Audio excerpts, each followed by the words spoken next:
That's a question I often ask people who are interested in learning Chinese. Why do you want to learn Chinese?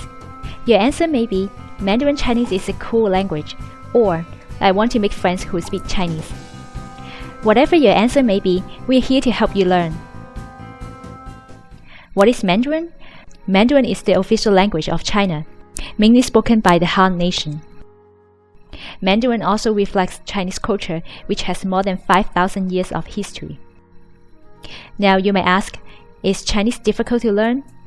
The answer is yes. Chinese is not an easy language for foreigners, especially writing and reading Chinese characters. But learning how to speak basic Mandarin is easy. How? We use Pinyin to pronounce Chinese characters. So, if you really want to learn Mandarin, you have to learn Pinyin. This is an essential step for you to learn how to speak Mandarin, and it is also the foundation for you to learn how to write Chinese. To help you conquer the challenge of learning Pinyin, I will create many bite-sized videos that help you learn and understand basic Pinyin, starting with our next video. Speaking of Chinese characters, let's talk about them briefly. Learning Chinese characters can be very challenging for Mandarin learners. You have to memorize each stroke used to form a character, and then be able to remember how to pronounce it. Chinese is a pictograph language created by our ancestors who were passing on their knowledge and wisdom.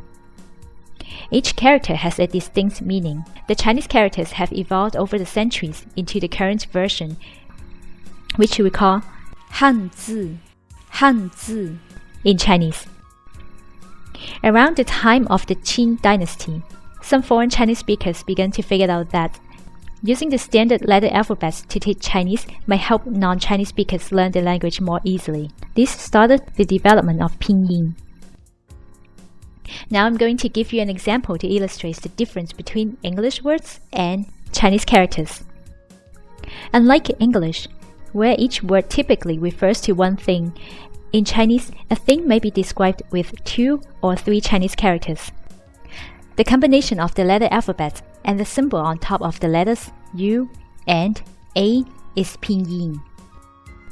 Alright, now you have some basic knowledge about spoken Chinese and Chinese characters. So, what will you have learned after finishing our series on Chinese for beginners?